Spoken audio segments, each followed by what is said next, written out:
Il n'y a pas tout le monde.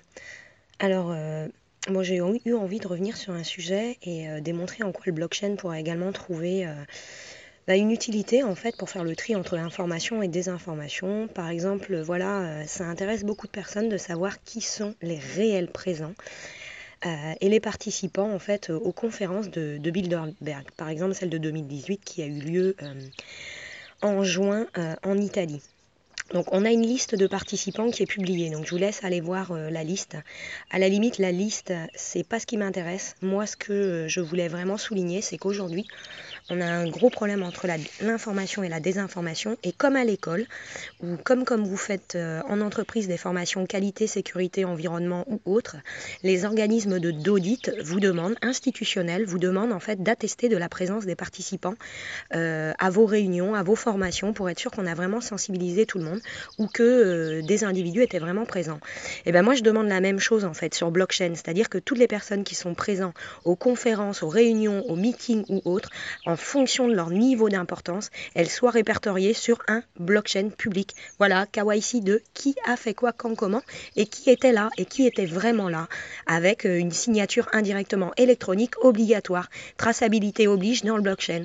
Et là, au moins, on saurait si effectivement on nous communique des listes qui sont complètement pipeaux, ou alors au contraire si ces listes sont vraiment réelles.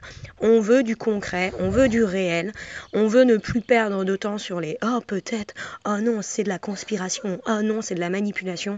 Bref, on a des outils technologiques qui aujourd'hui nous permettent d'attester des faits, d'avoir une traçabilité, de savoir qui était là, quand, comment, pourquoi, combien de temps les gens y sont restés.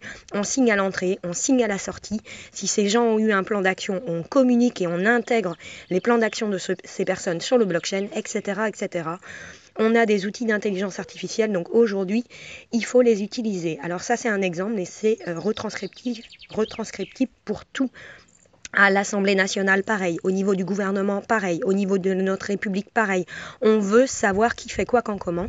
Les citoyens contribuables, au jour d'aujourd'hui, sont devenus suffisamment responsables pour pouvoir auditer par nous-mêmes, en fait, voilà, la véracité des informations qui nous sont communiquées.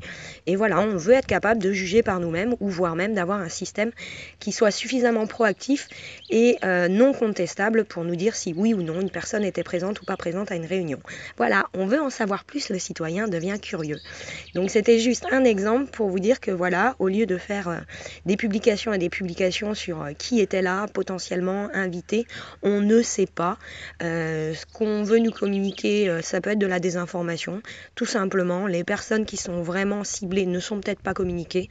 Donc moi j'aimerais savoir avec certitude quand on fait des réunions, des conférences, des meetings internationaux ou des choses qui concernent surtout nos plus gros élus, analyse et gestion du risque majeur. Quand il y a gestion du risque majeur en niveau de risque niveau 4, on veut savoir qui est là, combien de temps il reste, quel sujet est évoqué, je veux connaître l'ordre du jour et qui est resté du début à la fin et quels sont les plans d'action associés, voilà, à ces agendas. Je vous remercie, donc je veux les agendas sur la blockchain. Merci beaucoup. Si le gouvernement, les élus m'entendent, on veut devenir un peu plus responsable.